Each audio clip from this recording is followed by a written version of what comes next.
নমস্কাৰ অকলকে হয়নে এটা নতুন ভিডিঅ'লৈ স্বাগতম জনাইছো আজি আলোচনা কৰিম এডিআৰই গ্ৰেড 4 ৰ কাট অফ সম্পৰ্কে আমাৰ অফিচিয়ালি এনসাৰ কে ৰিলিজ হোৱাৰ পিছত বা OMR সেট বিলাক চেক কৰাৰ পিছত এডিআৰই যেটো কাট অফ আমি এক্সপেক্ট কৰিছিলো আশা কৰিছিলো এটো সম্পূৰ্ণৰূপে উলটা হৈ গল সো এডিআৰই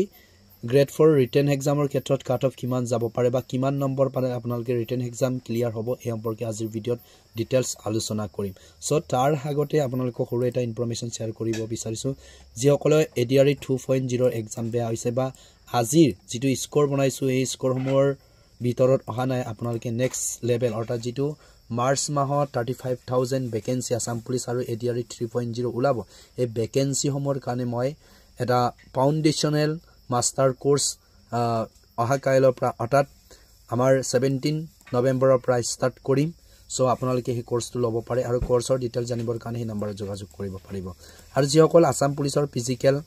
কোৱালিফাইড কৰিছে ৰিটেন এক্সামৰ কাৰণে ইয়াত কোৰ্স আছে আপোনালোকে চাই ল'ব এই নম্বৰত যোগাযোগ কৰিব পাৰিব আৰু ইতিমধ্যে আমি 5 নৱেম্বৰৰ পৰা কন্টিনিউ ক্লাস কৰি আছো কিন্তু এই কেইদিন মোৰ স্বাস্থ্যজনিত কাৰণত মই ক্লাস দিয়া নাই কিন্তু যেতিয়া আমাৰ স্বাস্থ্য ঠিক হ'বগে আমি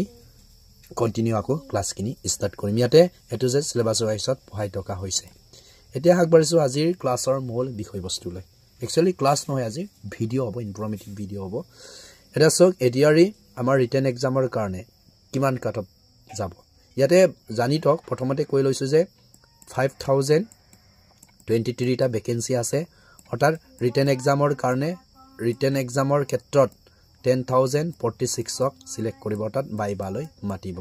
সো আমি এই অনুপাতে আৰু নেগেটিভ মাৰ্কিংৰ কথা আছে আৰু অফিচিয়াল এনসাৰ কে চেক কৰাৰ পিছত ষ্টুডেন্টে জেনেৰনে এক্সপেক্ট কৰিছিল আশা কৰিছিল ইমান নম্বৰ পাম বুলি কিন্তু সম্পূৰ্ণৰূপে সবৰে কমি গৈছে সো ফাইনালি আমাৰ ৰিটেন এক্সামৰ কাট অফ এনেধৰণে থাকিবগে জেনেৰেল ক্ষেত্ৰত যদি চাও 85 আপোনালোকৰ মিনিমাম 85 থাকিব লাগিবই 10 পাছৰ ক্ষেত্ৰত 85 থাকিলেহে আপোনালোকে ভাইভাৰ কাৰণে উত্তীৰ্ণ হ'ব পাৰিব বা ভাইভাৰ কাৰণে কোৱালিফাইড হ'ব আৰু 8 পাছৰ ক্ষেত্ৰত 88 লাগিবই মিনিমাম নাই কমেও 88 নাম্বাৰ থাকিব লাগিব যদি আপোনালোকে 80 এডু পাবলৈ সময় তেতিয়ালে আপোনালোকে ভাইভাৰ কাৰণে ৰেডি হ'ব পাৰিব নেক্সট জেনাৰেল ওমেন্স বা ফিমেলৰ ক্ষেত্ৰত 82 যাব আৰু 8 পাছত 85 ইয়াতে মই ক্লিয়াৰ কৰি দিছো ইয়াতে জেনাৰেল বা আনৰিজাৰ্ভ বুলি কয় ইউআৰ বুলি কয় ইউআৰ কিন্তু বহুতে ভাবিছা থাকে যে আমাৰ যেটো আমাৰ সমাজত জেনাৰেল কাষ্টৰ মানুহ বা এসটি মানুহ তেনেধৰণে ভাবি থাকে কিন্তু আমাৰ যেটো এক্সামৰ ক্ষেত্ৰত হেতু সম্পূৰ্ণ হলুটা ইয়াতে জেনাৰেল বুলি নাথাকে প্ৰায় ইয়াত ইউআৰ মানে আনৰিজাৰ্ভ বুলি থাকে আনৰিজাৰ্ভৰ ক্ষেত্ৰত মিসিং হুমাব পাৰে দেউৰি হুমাব পাৰে কচাৰ হুমাব পাৰে মানে এসটি হুমাব পাৰে এসসি হুমাব পাৰে এমওবিসি পাৰ্টি হুমাব পাৰে যি সকলৰ নম্বৰ বা স্কোৰ বহুত একেদকলে হাৰিজাবত হুমাই পৰে সো এই কথাটো মনত ৰাখিব এই কাৰণে এনেধৰণৰ কাটবিলাক কমি যায়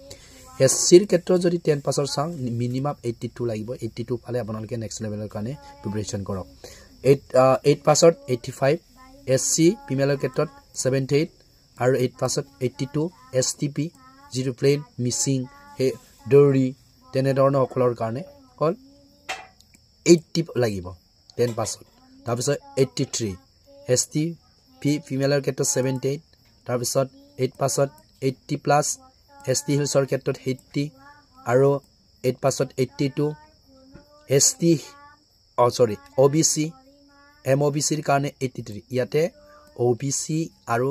আনৰিজাৰ্ভৰ ক্ষেত্ৰত প্ৰায় ডিফাৰেন্স নাথাকে 2-3 থাকে হল আৰু 8 পাছত 86 ওবিসি অল ফিমেলৰ ক্ষেত্ৰত 80 83 এনেধৰণৰ যদি নম্বৰ থাকে প্ৰায় ইয়াতে চাব হা এসটিপিৰ ক্ষেত্ৰত এনেকুৱাই হয় এসসি আৰু ইয়াৰ লগত প্ৰায় সেম হয় ওকে এই কথাটো মনত ৰাখিব পাহৰি না যাব এসসিৰ ক্ষেত্ৰত এই কথাটো পাহৰি না যাব হা এটো প্ৰায় সেম থাকে ওকে প্ৰায় সেম থাকে হল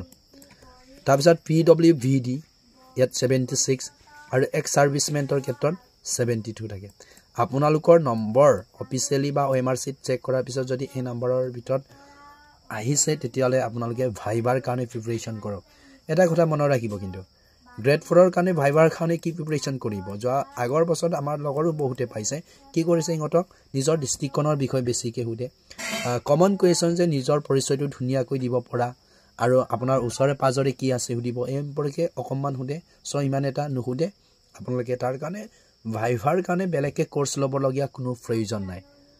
বুজিছেনে সো আপোনালোকৰ যদি এই সময়ৰ ভিতৰত স্কোৰ আহিছে তেতিয়ালে আপোনালোকে ৰেডি কৰক কোনো ডাউট নথকাকে 100% চিয়ৰ হৈ পেলাই আপোনালোকে ভাইবাৰ কাৰণে আৰম্ভ কৰক আৰু যদি কাৰোবাৰ বেয়া হৈছে আসাম পুলিচৰ পাৰ্টি হওক বা এডিআৰ এক্সাম দিয়া সকলৰ হওক আপোনালোকে এই কোৰ্সত জয়েন কৰক আপোনালোকক 0 লেভেলৰ পৰা ষ্টেণ্ডাৰ্ড লেভেলত ইয়াত পঢ়ুৱা হ'ব একদম 0 লেভেল একদম যোগ বিয়োগ পূৰণৰ পৰা ষ্টাৰ্ট কৰি ঠিক আছে অহা কাইলৰ পৰা ষ্টাৰ্ট হ'ব সো আপোনালোকক মই 499 ত দিয়া অনলি 499 এবছৰ পঢ়াম যেতিয়ালৈকে এক্সাম নহয় গোটেই বাইবাও গাইড কৰিম সো এইখিনি আৰু বহুতে মোক সুধি থাকে যে আৰু বহুতে বেয়াকেও খুব ধুনিয়াকৈ গালি পাৰিব পাৰে একেলকলকো ধন্যবাদ জনাইছো মোক কি কৰে তুমি নিজে পাস কৰা নাই তুমি নিজে পাস কৰিবা নাই এনে ধৰণৰ বহুত প্ৰশ্ন সুধে সো সকলোকে কৈছো মই টেট কোৱালিফাইড টিচাৰ হয় বহুত এক্সাম কোৱালিফাইড কৰিছো মই এতিয়া বৰ্তমান হাই স্কুলত এজ এ এসিস্টেন্ট টিচাৰ হিচাপে কৰি আছো মানে টিচাৰ হিচাপে কৰি আছো হাই স্কুলৰ সো আপোনালোকে মোক গালি নাপাৰিব আপোনালোকে যদি কিবা নোৱাৰে বা মোৰ ভিডিও যদি চাই বৰিং লাগে দেন ইউ ক্যান লিভ আপুনি নাচালেও হ'ব সো এনেকুৱা ধৰণৰ কথাবোৰ কিন্তু খুব বেয়াকৈ লিখা এবিটবিলা আপোনালোকে নকৰিব আপোনালোকক ইনফৰমেশন দিবৰ কাৰণে কোনোবা এজন ইউটিউবাৰ বা প্লেটফৰ্মত আহে আপোনালোকৰ বেয়াৰ কাৰণে কোনো চিন্তা কৰি নাহে সো ইমানখিনিয়ে ক'বলগীয়া ধন্যবাদ জয় অসম জয় হিন্দ